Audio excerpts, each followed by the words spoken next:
Joining me right now is Daniel Burbank, who's the commander of Expedition 30 aboard the International Space Station. And Commander, thank you so much for joining us today. What's the weather like in space today? Actually, the weather's beautiful. It's always clear. Temperature's just great. No humidity, hardly ever any rain or any snow or anything like that. It's actually wonderful. And it's great to look at the Earth from here, from this vantage point. Now, Dan, you've had the advantage of having gone up in the space shuttle a couple of times. This last time you came up in the Soyuz. What's the difference between the two in terms of the way that it feels for you as an astronaut? Well, as far as the sensations that you have, the acceleration you feel, the vibrations of the vehicle, it's very similar. It takes about the same amount of time to go from 0 miles an hour to 17,000 in a space shuttle as it does in a Soyuz. The Soyuz is quite a bit smaller, so from the crew perspective, inside it's a little bit smaller. It's a little bit cramped, I guess you could say, at least in the descent module, the part of the capsule that we ride in on the way uphill. After we get on orbit for an hour or two and we've had some time to check out the systems, we can kind of stretch our legs a little bit in the on-orbit module, the round part of the Soyuz vehicle that you've probably seen in diagrams and pictures on board Space Station. But on the way uphill, you're snug. You're strapped in as tight as can be, and for a guy my size, it's about as small as I could handle, I think. Much smaller than that, it would be much room for my feet. Wow. Okay, let's talk about the projects you're working on right now. Obviously, our sights are now set beyond the International Space Station, potentially to the moon, and then to Mars and beyond. What kind of projects are you working on right now that will help us in our future endeavors? Yeah, I think one of the most important things, at least in the American science, the U.S.-sponsored science on board Space Station, is to answer the questions that we need to answer to be able to safely send a crew to Mars. And it's how to keep humans healthy, safe, productive in space. There's a lot of things that are an awful lot of fun about being in weightlessness, but they also have some physiological hazards to us. We quickly adapt to the environments we're in, and we quickly adapt to weightlessness, and that means our hearts don't have to be as strong, our bones don't have to be as strong, muscles, all the rest, and there's other changes as well.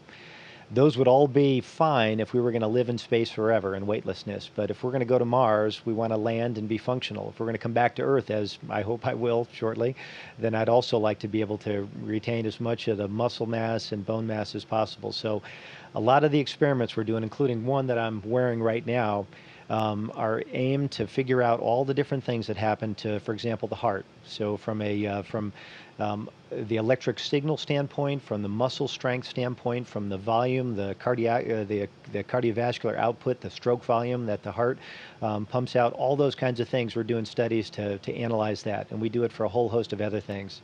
And hopefully we'll be able to apply those here and before too many more years and actually leave low Earth orbit and go to some of these great destinations like the moon and Mars.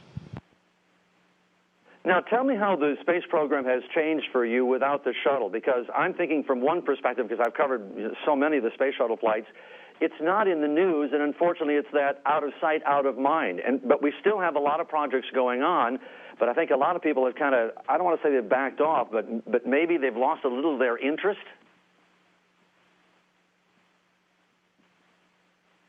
Well, launches, I would say one thing. I think it's in the best interest of all of us as people that want to explore space to have as many ways to get to and from planet Earth into space as possible. It's just smart from a redundancy standpoint. The shuttle afforded us the opportunity to carry massive pieces of cargo up to space, to be able to stage EVAs and do extensive and complicated robotics work from it. The shuttle just finished up doing the most important job, the thing that it was designed to do all along, and that was to build this unbelievable laboratory in space. 1 million pounds of space station, and the shuttle was uniquely suited to do that. As we look at going beyond low Earth orbit, the shuttle's not the right kind of vehicle to do that. You don't want a vehicle with wings. That's a waste of up mass. It's a waste of energy. And what you want to do is have a vehicle that's designed to take, for us, for example, the next step beyond low Earth orbit onto the moon and Mars.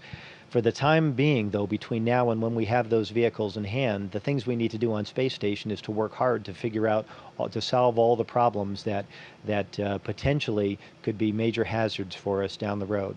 And the shuttle, for all its elegance and capability, isn't the vehicle for that. Now, I've been there and I've watched launches and I've experienced a couple of them myself, and it's a very moving thing and it's a very powerful thing, and the state of Florida has contributed an awful lot, and the workers at Kennedy Space Center, for example, to make that possible.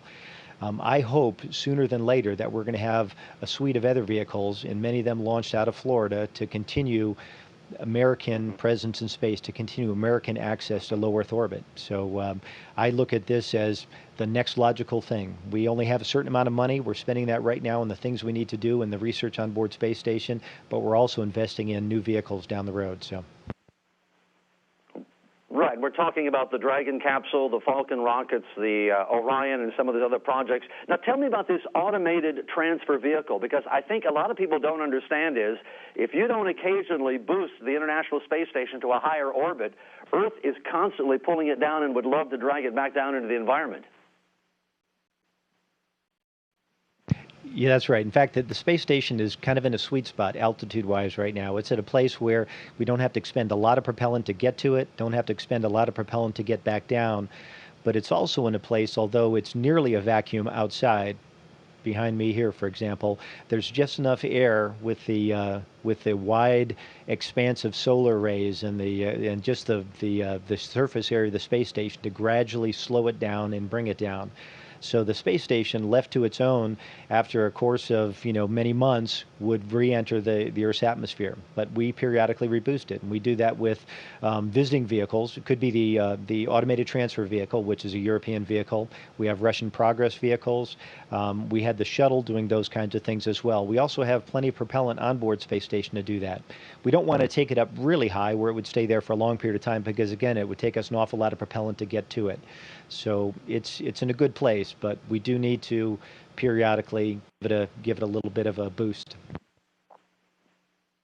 Yeah, always trade-offs with weight when it comes to space.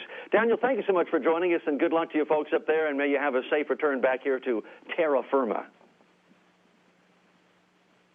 Al, it's been a pleasure to be with you. Thanks for all your years of supporting us and supporting spaceflight, and wish the best to you and your viewers. Thanks for coming aboard today.